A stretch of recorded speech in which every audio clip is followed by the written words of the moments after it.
Okay, well, welcome to this new edition of our skill development program for renewable energy professionals. As I said before, good morning, good afternoon, or good evening, depending on where you're joining us from. We know there are people registered from everywhere in the world.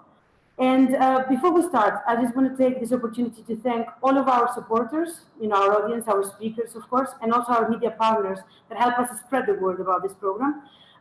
This time, I'd like to thank the Clean Energy Business Council in MESIA particularly because they've helped us with this particular edition. So just to tell you, when we started the skill development program for us at Data Insights, along with a lot of other companies, we believe that in order for our industry to be stronger and to move faster together, we need to have, to make information available for everyone. And this is kind of the point of this program and these webinars. These webinars are free to attend. This program is free to attend, and we're hoping that we are sharing information from key expert companies and institutions to others, and hopefully also helping you stay in touch with the key expert companies, individuals within different disciplines, if you like, of renewable energy. Today, it's a very, very, very exciting edition to me because, first of all, this particular edition, this particular webinar is actually the most popular we have had to date. And we've had more than a dozen so far. And the reason is, of course, because the storage and batteries are now on everyone's mind. They're a big trending topic, and there's something that everybody wants to learn about. It really, the fact that this is so popular, it says a lot about what is important to you as renewable energy professionals. Storage technologies, in particular lithium ion, have been on trend, but we have seen also a lot of noise from the industry, in particular about lithium ion, because there is a lot of information out there, but not everything is applicable to us as the renewable energy industry. A lot of it seems confused or confusing at times, and seems that we get mixed up with electric vehicles a lot. So a lot of the prices and numbers that we see, we don't really know whether they apply to us. So we're going to learn about this today. We are going to focus a lot in technology today. We're going to focus on how that battery technology and lithium ion particularly can be used for PV projects. And we are going to hopefully learn about lessons learned for these projects. There aren't that many so far, but there are a few already out there, and we're going to understanding those and what has worked and hasn't is going to further our knowledge. And finally, we will also discuss a little bit about business model innovation and how this industry may look like in a few years. So today with us, I have two super key experts in the industry. This is Michael Taylor from the IRENA of International Renewable Energy Agency. Mike, can you just give us a wave? We actually might have to lose him on the camera a bit later on when he's presenting, but hopefully you'll be able to remain with us. And with us today as well, we have Paul McCusker, who works for AES Corporation. They are one of the leading technologists of batteries out there, and they have also some of the leading projects. Paul, can you give us a wave so that people know who you are? We are going to be hearing from these two leading experts and these two leading institutions and companies.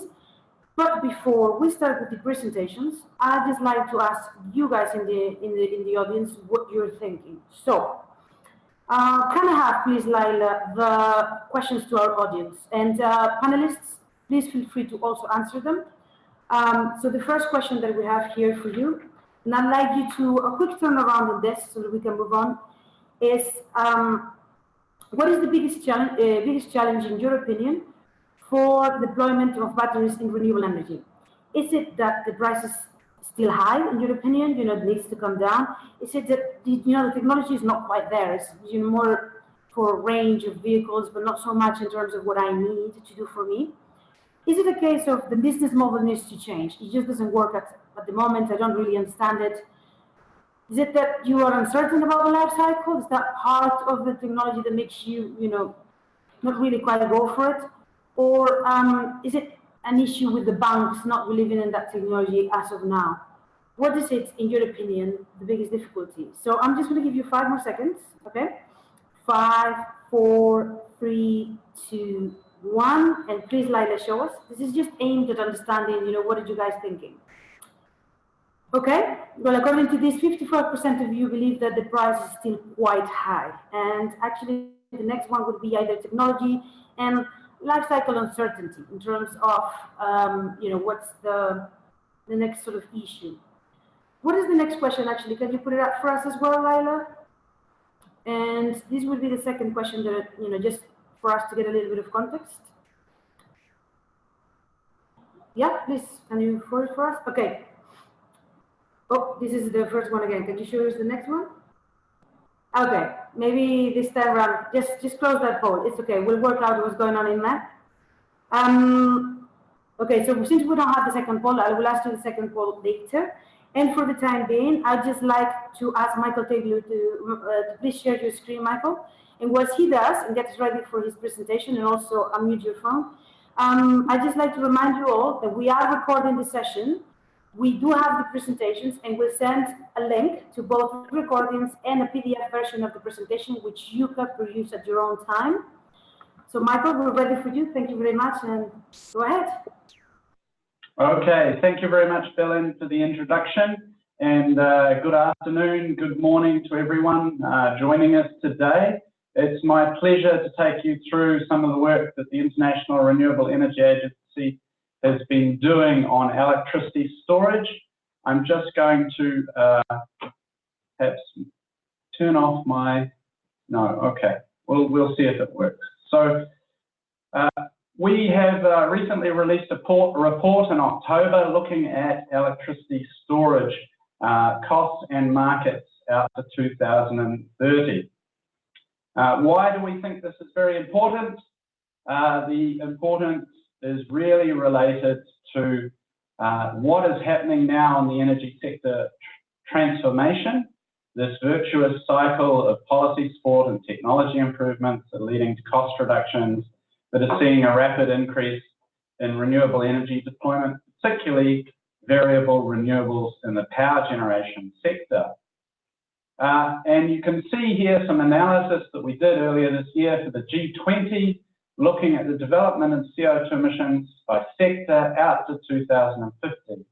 And you can see on the right-hand side, the yellowy bar, we think we're on track in the power sector, 85% reduction in CO2 emissions, with over 80% renewable power generation by 2050, and over half of all generation coming from variable renewables, so wind and solar. So we're going to need a much more flexible power generation sector as we move forward, integrating higher shares of variable renewables. So that's why we looked at specifically electricity storage. It's important to remember that if we want a flexible electricity system in the future, storage is just one of the competing options to provide some of that flexibility. They also have some more specific markets that we'll talk about where they're likely to be more dominant. But when we're talking about the flexibility of the electricity system, storage, we need to remember, is competing for its place in that solution. So what are the multiple drivers of electricity storage that we'll see in the short to medium term? We have 152 member states. Many of them are developing countries with significant issues around electrification. So today, with falling solar PV module prices and battery costs, high shares of solar PV and mini grids, solar home systems using batteries, obviously, to provide round-the-clock electricity, are an economic option to help meet the electrification needs. As I mentioned, there's also the very high shares of variable renewable electricity generation if we're going to successfully decarbonize the electricity sector, but also electromobility. So by 2050, if we are going to meet our Paris goals, we're looking at 830 million electric vehicles on the road, 22 million electric buses, and nearly 2,000 million electric 2 to 3 wheelers. Now they're going to provide significant volume in terms of scale that will help drive down costs and technology and performance, and the stationary applications can piggyback off that. Of course, when we look at the stationary storage market today, what we see is that, in fact, most of the storage technology is pumped hydro on the left. And on the right-hand side, there's only a very small percentage of the total which is coming from battery storage. So battery storage is really coming from a very modest beginning, and we need to ramp that up rapidly. So the benefits of electricity storage, though, are that they can deliver a lot of services and multiple benefits across the electricity sector, and also, as we were talking about, beyond that in terms of actually providing end user services or in the end use itself in terms of transportation. And of course, the rapid growth in the electric vehicles in the transportation sector is one of the big stories as well in recent years. In addition to being able to provide multiple services from an existing asset, they also are highly modular and able to be located in different areas within the energy system and even in the end use sectors. So that provides flexibility to locate them in the area where they have the maximum benefits or opportunity to unlock the most revenue streams. The good news is that, like for electric vehicle battery packs, the costs are coming down very rapidly. Here you can see the installed cost per unit of energy, that is to say kilowatt hour, for home storage systems in Germany, for lithium ion in blue and lead acid in orange. And there's been over a 60% reduction since the fourth quarter of 2014. You'll notice that the values you see here are higher than for electric vehicle battery packs, as Belen mentioned. It's very important to realize that overall costs are higher for stationary battery packs because of the complexity of the charge and discharge cycles that they need to undergo compared to electric vehicles. So what are some of the key findings from this analysis? Cost of storage are continuing to fall and performance is going to improve. So what we see, and this is likely to be conservative, is that installed costs, depending on the battery technology, will fall by 50 to 66% by 2030. That's for the installed costs. Obviously, the cost reductions for battery cells themselves will be slightly higher than that. At the same time, we're seeing continuous performance improvements, and we'll talk about that in a minute. And at the same time, there is a range of services, as I mentioned, that can support a range of different battery technologies.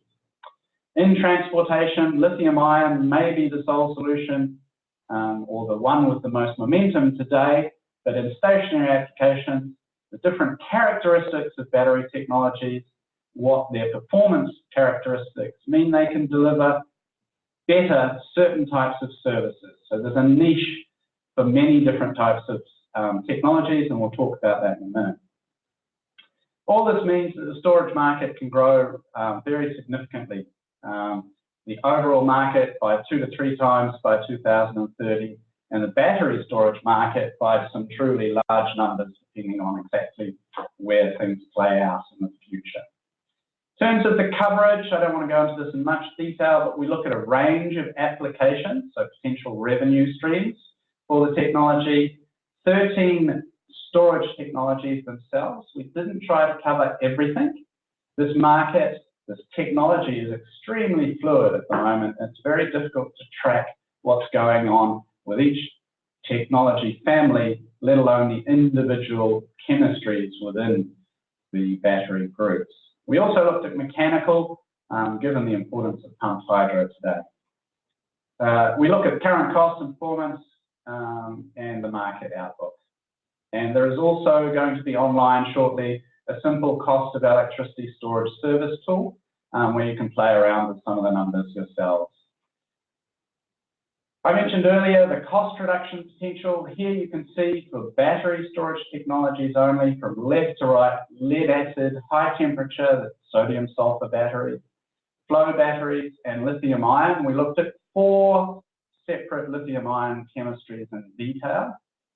And you can see here the installed costs in the bar chart today and in 2030 based on our analysis of existing trends, technology, developments that we can see in the future, and building on the learning curve analysis as well. Across the board, these technologies and stationary applications are really in their infancy of deployment. There's a lot of opportunity for cost reduction. We see obviously the newer technologies, high temperature batteries, flow batteries, and lithium ion having the largest potential, but even scaling up lead acid batteries would improve their cost characteristics as well. Not so much the performance improvements, so we do think that lithium ion, flow, and high temperature are the future in stationary applications. There are a lot of drivers impacting on the cost reductions, and I invite you to download the report from our website and read it. It's available for everyone. But there is obviously some virtuous cycle here as the industry scales in terms of being able to learn from existing experience, feed that back into their research and development priorities, efforts to introduce new, less costly materials or reduce the materials requirements of existing batteries, all at the same time interacting and driving these cost reductions. We try to provide a relatively simple summary for each technology of what are the main differentiations between technologies, where do they stand today in terms of deployment and performance, and what are some of the innovative developments that are going to drive the cost reductions and performance improvement. And here you can see the dual benefits of the cost decline and performance increases that are going to mean that stationary storage is going to be an increasingly important option. On the y-axis, you have the estimated equivalent full cycle lifetimes. On the x-axis, you have the energy installation cost per kilowatt hour. And as you go from left to right, cost declines. So basically, as you can, and then we have a line which goes from 2016 to 2030.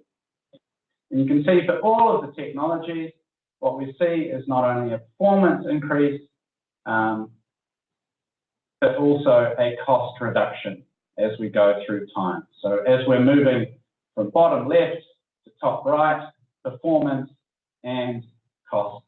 Performance is improving and costs are falling. So each technology has, we think, has a slightly different opportunity in terms of cost reduction and performance improvement. So they fill very different spaces, and that's why we said that there's opportunity for different technologies. In terms of the market outlook, if we do see this deployment coming through, piggybacking off what's happening to electric vehicles, what's going to happen? Well, the important thing about electricity storage is it's technology we need today, in the medium term and the far future.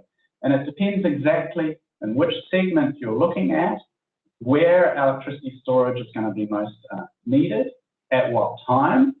But also as costs fall, what we're seeing is there are new economic opportunities opening up for stationary applications as well. So we're seeing, for instance, electricity storage winning capacity market options in the United Kingdom, increasingly efforts to install electricity storage with existing renewable assets or new ones in order to access greater revenue streams. So there are already opportunities that are emerging, despite the fact that costs are still relatively high. So in terms of the overall market growth, we made an effort to actually estimate the total storage capacity available today. There are numbers that exist for the capacity in power terms, that is to say gigawatts, but not in actual electricity or energy terms. So we've made an estimate of the global capacity today. It's around 97% pumped hydro and around 4.7 terawatt hours. So putting this in context, on the right-hand side, we've broken it down for our low and high scenarios to 2030. And you can see in the 2017 reference case, the battery storage is essentially invisible in that bar chart. So we're talking about around 10 gigawatt hours. Growth by 2030, if we stay on track to meet the Paris climate goals, could see a doubling to tripling of storage. And on the right-hand side, you can see in purple that pumped hydro will grow, but it's not growing as fast as other sectors. This is working from our total energy system analysis. So you can see in yellow what might potentially come from CSP, so thermal energy storage from electricity, which is not a focus of the report. Green, the electric vehicle, green is CSP, and yellow is passenger electric vehicles. So the volumes coming outside of the electricity sector per se, and potential from CSP and thermal energy storage is particularly important to the overall level of storage. But let's drill down a little bit on battery markets, which we're interested in. So the total capacity in gigawatt hours could grow, as I said, from around 10 to 12 gigawatt hours today, up to 170 or even 421 gigawatt hours by 2030. With the cost reductions that we've seen for solar PV, the relatively high retail electricity rates in a lot of regions where there is very competitive solar PV installation costs and excellent solar resources like Australia, we think that distributed rooftop PV could be a very important market to 2030, offering some of the highest value opportunities for storage. That will only be increased if aggregators are allowed to actually pool those technologies at a distributed level and provide services to the grid. So there's an important policy aspect to the growth that we haven't talked about that is obviously very important. It's more expensive to retrofit stationary storage into existing rooftop solar PV applications, depending on the quality of the inverter and the management system. But even there, we expect to see significant volumes by 2030, just because of the economic opportunity. We will see a lot of growth on the utility scale side, so in terms of providing services to the network, either ancillary services, but also firming of renewable capacity and more traditional also opportunities for energy time shift as well, as the penetration of variable renewables increase. So we've also, I've been talking a lot, there's also details where we look at where the actual storage may be located and what services it's providing. You can look that up in the report.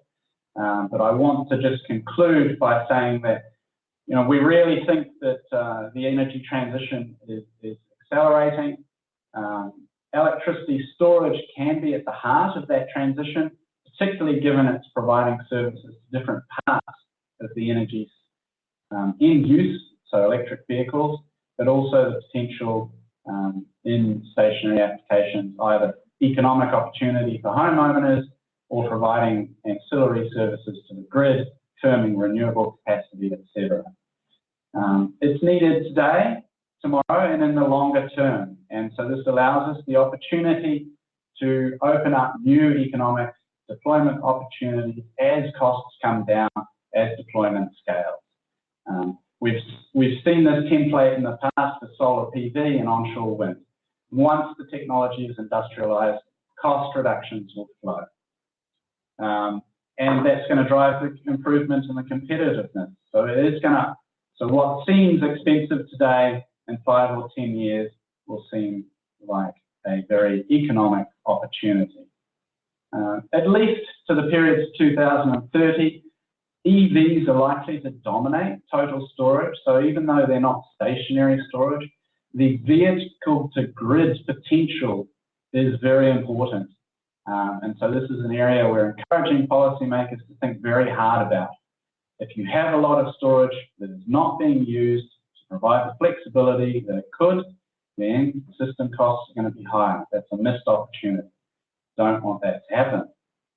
As I said, given the different performance characteristics of different battery technologies and the range of services that they could provide, from shifting electricity over hours to providing voltage control on the network down to seconds of response up and down, we think that there's no one winner for stationary applications. So we will see a mix of battery storage technologies, high temperature, flow batteries, and lithium ion.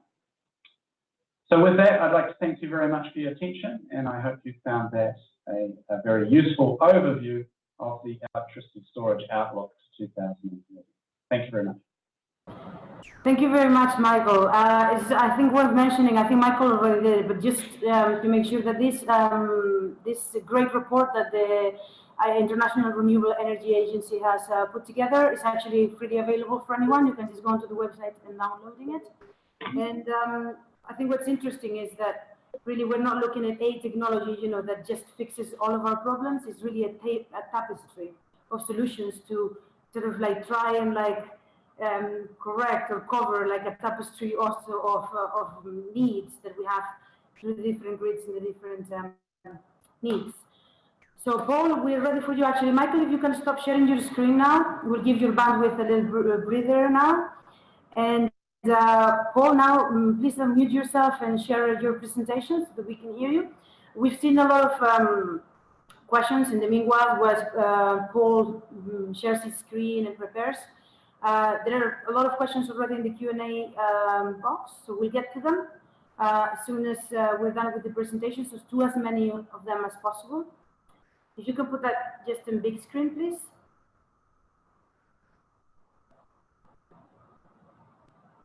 Okay, we can just see actually the slide set on the side, but I think we can read it perfectly.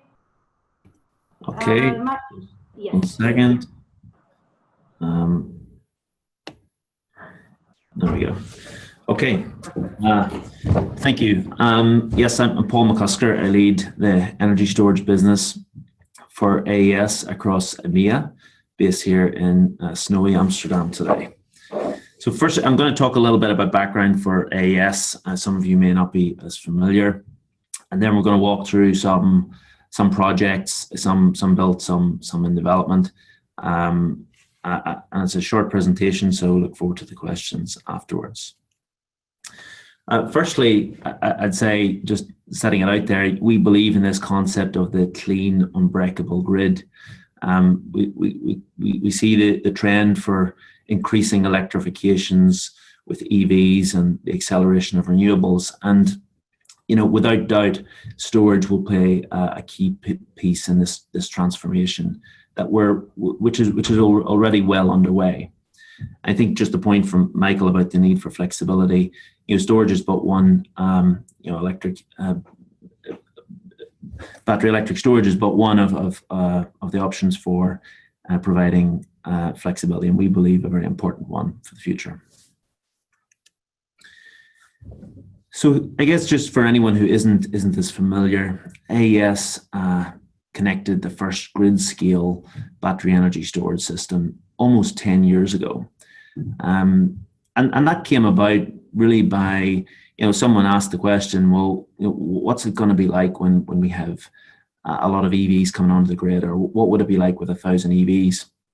And, some of our people at the time thought, well, we don't need to wait. We can simulate this. These are cars with batteries. And at that time, it was a case of, well, actually, we'll do it. And the team put together a system and connected a 1 megawatt, which was the first large grid-connected battery energy storage system just under 10 years ago. But from that experience, we went on to build out energy storage across the AES fleet of businesses. And for those that don't know, AES is a Fortune 200 US listed energy company, predominantly an owner of utilities and generation assets around the world, but I would say concentrated in the Americas. And I think an important point that was made on the poll at the start of today's discussion was, most people believe the price is high, and sure, we all accept the forecasts that we're looking at a declining cost curve, and many of you will have come at this from the experience in the PV sector, so you know what that feels like. But if you think back, we've been developing storage for 10 years on a commercial basis when the cost of storage was way more expensive than it is today.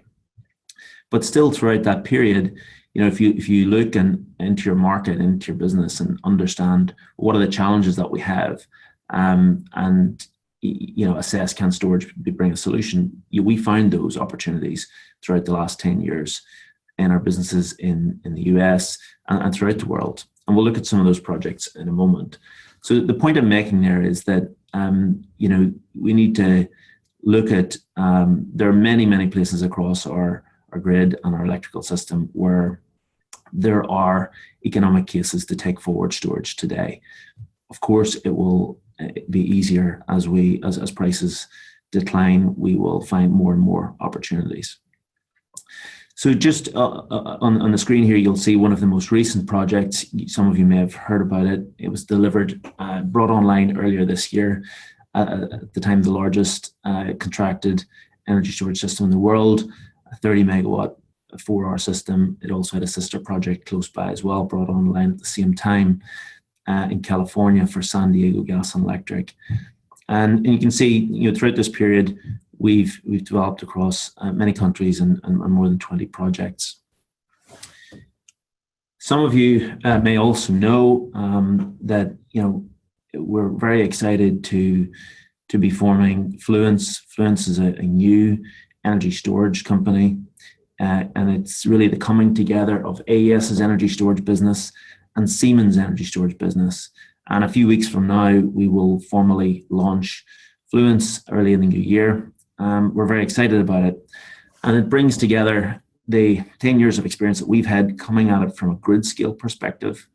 That's really the mindset we've had from an AES storage group with Siemens, who've been operating energy storage over the last 5 years or so, let's say at a smaller megawatt basis, be large scale C&I, industrial and above. So we're very excited about the broader scope of storage solutions that we'll be able to offer. So I'm going to just step through three examples of projects that are relevant either directly or indirectly to the discussion today, and particularly on PV. So the first one, this is one of the longest running storage projects in the AES portfolio, Laurel Mountain Wind Farm in the US and Virginia. And really what we're looking at here is, some of the benefits around co-location. In this case, some of that, the primary revenue stream here is, frequency regulation, which you see for, most, is the dominant revenue stream in markets as storage opens up. But, what we want to emphasize here is just some of the benefits around siting storage with your renewable resource, whether it's wind, PV, or other. And in this example, the actual connection, the grid connection, is a little smaller than the capacity of the storage in the wind farm, but we can intelligently manage that. And there's very rarely a time where the wind is at full capacity and the storage would need to be at full capacity. In addition to that, this was built at the same time, this project, so there are EPC synergies that you can reap by deploying at the same time. And these can be significant in what we see as a very competitive space, and certainly in most liberalized electricity markets. And then some of the other benefits, and again, it comes down to the system you're operating in, but the value of the ramp control or for your wind, or the smoothing for your PV in different jurisdictions that can now and can in the future be a valuable resource. Here we're looking at a larger project. This project was contracted a few years ago, and I believe it's the largest contracted project in the world. It's just starting construction, and this is a 100 megawatt 4-hour project in California. Again, what's the driver behind this? Many of you will be familiar with the duck curve in California, a market where renewable penetration in PV has really shaped the market, and we can look to California for many examples of things that we'll see in other markets in the Middle East and other places as renewables play catch up and start to shape those markets in terms of the composition. So, here I guess the important point that, the AES was developing a large scale CCGT plant, and in addition to that, we bid in and developed this storage project, really as a provider of flexibility. So back to the point that Michael makes earlier, it's the ultimate need that the system has is flexibility. And in this case, a technology neutral environment, this large scale storage facility, 400 megawatt hour facility, was the best and most competitive provider of that flexibility. Yeah, I think just important to note that, again, it can be significant when you cite this alongside a traditional, in this case, a traditional gas power plant. Many of the requirements to get permitting in jurisdiction certainly is very onerous in California. If you're doing that, getting additional permitting requirements for, in this case, what is really a large warehouse is pretty easy in comparison. So this is a good way to build out and make an existing project much more interesting from a financial perspective and also for the market. Also, maybe of note, this project has recently been financed in a wrap with the traditional plant. I note from the poll earlier that was one of the questions, and we do think it's an important element, as certainly for utility scale storage to scale. Financing structures need to play catch up in certain markets, but wrapping together with a traditional energy resource is maybe, or an existing renewables facility is probably an easier way today. So together, this provides a lot of flexibility to the grid, and we've touched on the planning point already. Okay, I'm expecting that maybe this project might be maybe more in the sweet spot or even more interest to people on the call. You may know about the project. It's in Hawaii. It was announced earlier this year, and like many parts of the world with good or island systems or places where PV has been firmly established, we can have an abundance of PV during the day, and really not a lot. Maybe don't need a whole lot more solar during the day. It starts to cause problems. And in this case, the real challenge on the grid was, okay, we've got plenty of solar during the day, but we're burning diesel in the evening, and it's expensive. It's not what we want to be doing. So can we find a solution? And this is where our solar peaker comes into play. Approximately a third of the cost of the alternative, which was in this case diesel. So we see this as very exciting. It's a project that's moving forward now on the AES portfolio, and I think there are many ways, examples where this will be replicated, and it's the start of an exciting journey for PV, renewables in general, but in this case PV and storage.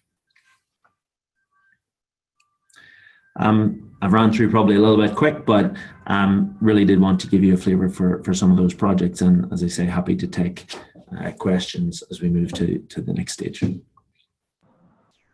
Well, Paul, your I guess wishes are being answered because you've had a bunch of questions actually, some of them directed to you. Can I ask you just to take off the screen? Sure. So that we can see you more clearly, guys? Okay, so I have been putting together a few of the questions that we received at the beginning. Let me start with one actually. Michael, you indicated that you want to answer one of them live. That says, has the lithium ion technology deployed to its maximum level? So do you want to just start by answering that? Yeah, so I think this is a fairly easy one to answer. So there is, as we've intimated in the results, there's a very significant potential to scale up lithium ion battery deployment, obviously within the transportation market, but also in stationary applications. In terms of their cost and performance, there are continued opportunities to push down costs. There's a lot of competing different chemistries. We focused on 4. So there's a lot of opportunity there. There will be a lot of cost reduction and performance improvement, and they have a bright future. And maybe touching on, there was also an issue around resource availability. So lithium and cobalt, for instance, are not going to be a constraint. If prices rise, there will be more supply come online.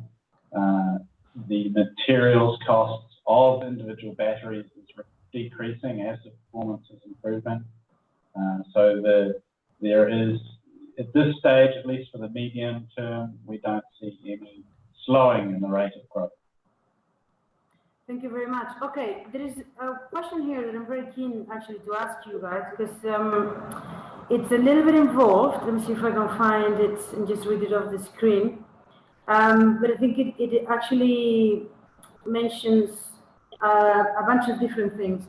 It's about revenue streams, and it says the revenue streams offered to debt lenders, in particular, currently off-takers have agreed just to short-term contracts and they give short-term loans unless the tenders actually take the market risk. So do you see that changing in the near future? Whether the revenue streams are going to change or going to be different?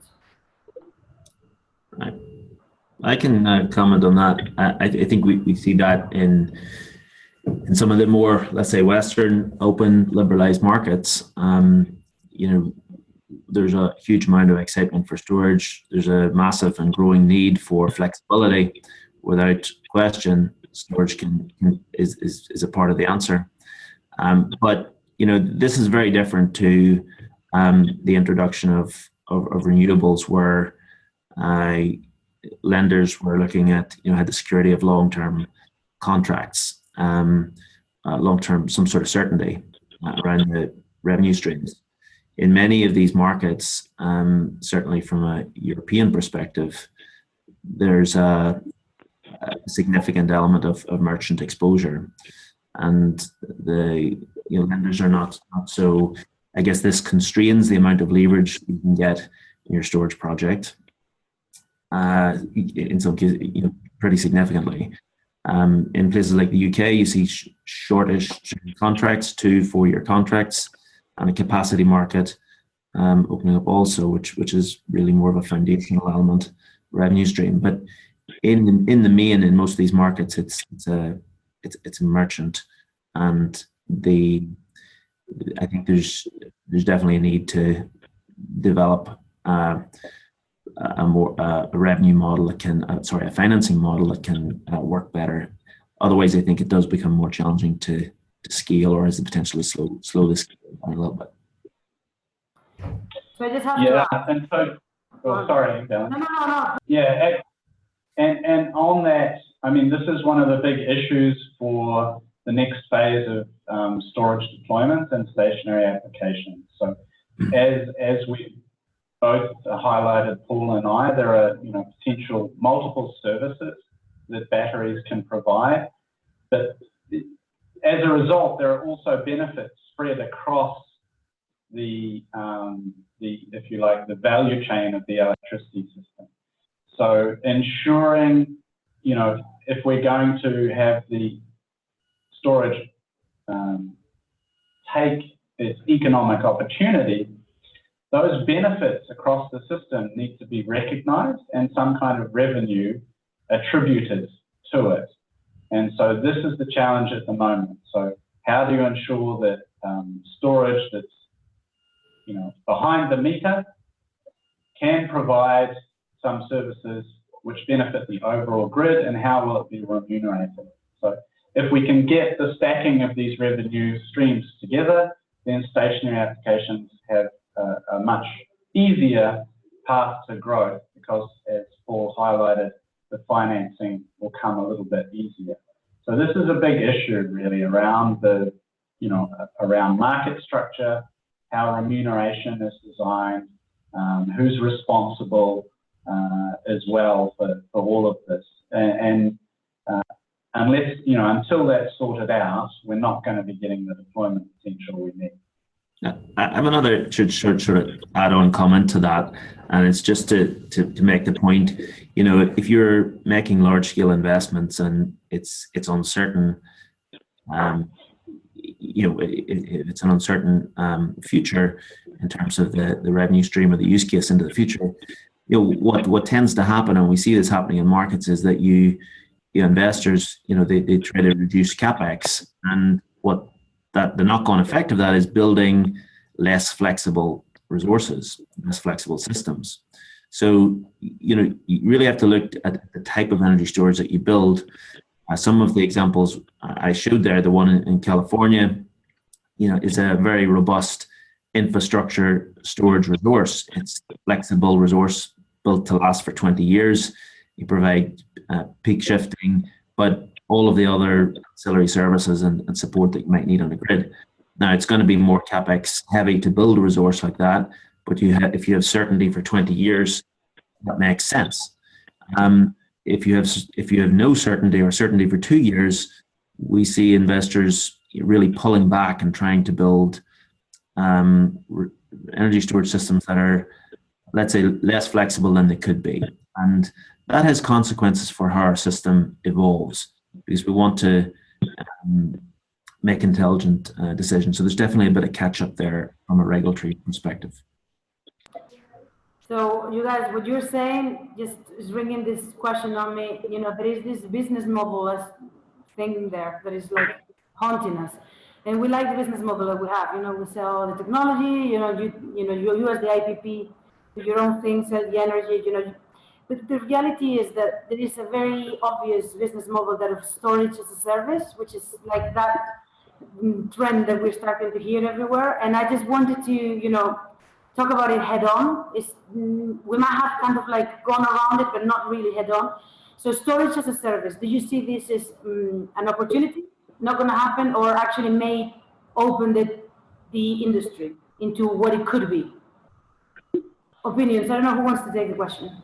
I guess I'll comment on it first of all. I think maybe, our focus has mostly been coming at this from a grid scale perspective. So the larger projects serving the grid. But as we've in recent years, we see more and more interest from, large industrial customers and large C&I type customers who, they want to carry on with their business, but they want to have, critical power, resilience, and, so that they're maybe for different reasons, whether it's enabling more renewables in their own factory or their facilities, regardless of what that might be, there's some sort of an interest there. So in some of those cases where energy is not their primary business, the storage as a service model definitely can be interesting, where essentially, someone like ourselves or others can provide the technology and the service, and in the asset owner, the industrial customer doesn't own the asset. They get the service and the benefit of it. Yeah, just to build on that, I mean, this is where the opportunities in many respects for stacking of these different revenue streams are. And so there are two elements to this, obviously building the business model, proving that it's that it works, that there is value there for both parties involved. But this is one of the ways that it can work. So, for instance, taking Paul's industrial customer, they could be interested in reducing their peak charges, their peak demand charges, which could be very significant for a very small number of hours per year. Our storage as a service could provide that, could do that at the same time as AES was attached for the rest of the time of the year when they know that there's not this peak constraint. AES can be using it in the wholesale market to provide ancillary services or arbitrage opportunities. So there you've got, you've found value for a customer, value for the developer, and you've also started to unlock these multiple revenue streams. Yeah. All right, there are at least 4 or 5 questions in the box about the Middle East, the issue of the Middle East. And the questions are of various natures. Some of them are about, what's the role of batteries in the Middle East? Are they, there to sort of provide 24-hour solar? Some of them are like, how do they stack up in terms of oil, gas, diesel, that are so cheap or that are subsidized? Some of them are about whether these batteries could provide some sort of help in terms of availability of renewable energy assets. So I don't know, I would just like to hear your comment on what is the potential, I guess, for batteries in the Middle East. And I know, it's kind of a big statement because the Middle East and the north of Africa are like a very large territory and each market is different, but a little bit of your thoughts of, what do you think is the role of batteries in this area? Well, I mean, for virtually all countries in the Middle East, there is only a marginal need for storage today, and in the foreseeable 5 to 10 year time frame, unless things change dramatically. They already have good grid infrastructure, a lot of thermal capacity. It's hard to see, except in places like Jordan, for instance, where they've already deployed quite a lot of variable renewables, that they're going to have any issue where they actually need storage. Now, longer term, of course, as costs come down, there may be economic opportunities come up. But at the moment, of course, the deployment of solar is very disappointing in the Middle East compared to the potential and the demand growth.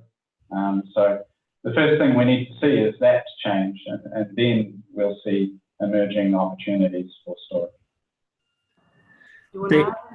I think just to add to that, without doubt, as we see, renewable penetration growing, it creates a growing need for flexibility. So, the example of Jordan is a good one. The forecast for growth renewables there drive you to think there's a need for storage, and we see how that's starting to play out. So I guess that's the big factor, for the other countries also. But I think if you look beyond that, there are, and we've proven over the last 10 years, there are weak points on the grid, or parts of the grid where there's growth that you need to new lines, and there's opportunities to bridge some investments with storage, or just in a more efficient way manage the growth of the grid in certain places. There's also isolated communities, whether they're small islanded systems or virtual islanded systems, and interconnection points where storage can improve resilience for those communities. So some of those opportunities are maybe less obvious. They need to be sought out, but they're there, and it's as the renewables come in, some of those stress points will expose those opportunities also. Okay. There's a question here, and you're going to have to forgive me. I'm not a technologist, so I'm not super familiar with these terms, but How do you see flow and NAS batteries in ESS projects in terms of technical performance, durability, degradation, etc., and financial revenues compared to lithium-ion batteries? Yeah, so they have, yeah, this is when I was talking earlier about there being an opportunity for different technologies. This is where we see the importance of high temperature sodium sulfur batteries and flow batteries as well. So each of the, now the conventional wisdom is that each technology, battery storage technology, has quite significantly different characteristics. Now there's a lot of research and development effort going in to blur those lines and make them much more performance, so capable of acting differently. So leave that to the back of your mind, that what we say today may not be necessarily applicable in 5 years' time. But obviously high temperature batteries have an advantage, a long track record of providing utility scale, large scale storage, being on an operation, not just in Japan, even though they're leading proponents, but around the world. They do work very well for those large utility scale storage projects. Flow batteries are very interesting because they, unlike most batteries, the power and energy storage is completely scalable with flow batteries. So they're much more modular. The other, the chemical-based, either the high temperature or lithium ion, you have flexibility in the scaling of the power capacity and the energy capacity, but it's not 100%. So flow batteries are very interesting in that respect, and they are really in their infancy of deployments, and the costs are coming down quite rapidly. They're starting to be able to do things which previously they weren't as well. So I think they both have a healthy outlook. Perhaps flow batteries slightly more than high temperature batteries, simply because the technology ownership is concentrated in a very small number of players, whereas flow batteries, we could potentially see a much larger group of manufacturers and greater competition. Yeah, Paul, last words to add? I think we're technology agnostic. We monitor all these different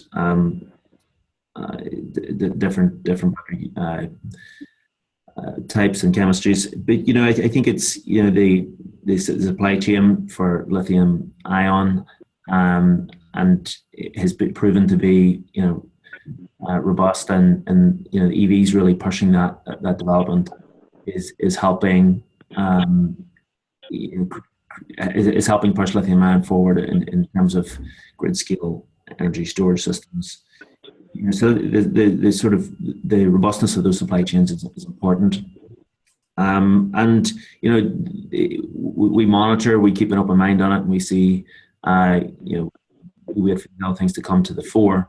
Most of, if not nearly everything that we have deployed thus far has been lithium-ion technology, and that's not because we're wedded to it. It's just because it's been the economic and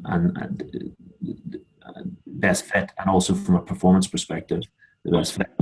I would also add, some of the systems have been deployed in desert environments in Chile, in Arizona.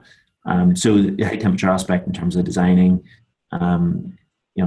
robust solutions that can work in those environments have still proven to be, lithium ion still proven to be the best in those examples.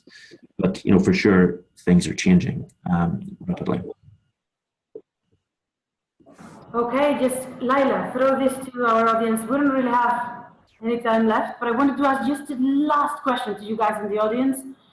And I'd like to understand from you, how do you see the industry shaping up? Who will be the main user of batteries in the next 3 to 5 years? Will it be utilities? Will it be operators or IPPs? Will it be transmission and distribution operators? So there's the DSOs, grid operators, or others. This is important because it will say a lot in terms of who makes the decisions, what's the business model, how does the industry evolve, if you like. So we'd just like to pretty much live on that. I'm going to give you 5 more seconds, okay? 5, 4, 3, 2, 1. And like I will show, what are the opinions, the wisdom of the crowds, what do people think? And it looks like people believe that transmission and distribution operators or grid operators are going to be the main leaders of this technology. So this is very, very interesting, followed by utilities. IPPs may be also a large role, but not as large as the other industries. You can stop sharing. And we don't really have time for more. We've gone a little bit over time, but I'd like to take this opportunity to thank Michael and, of course, Paul for sharing with us their know-how. And for all of you to be here today. And just to let you know, of course, we're going to be organizing more. You know, there's a bunch of other webinars that we have also on the financials of PV with batteries. So should you need anything, let us know. My email is right there. And thank you very much for accompanying us. And thank you, Michael. Thank you, Paul. And see you soon here again. Thank you. Thank you. Thank you. Thank you, everyone, for joining us. Bye. Thanks. Goodbye. Bye. Bye.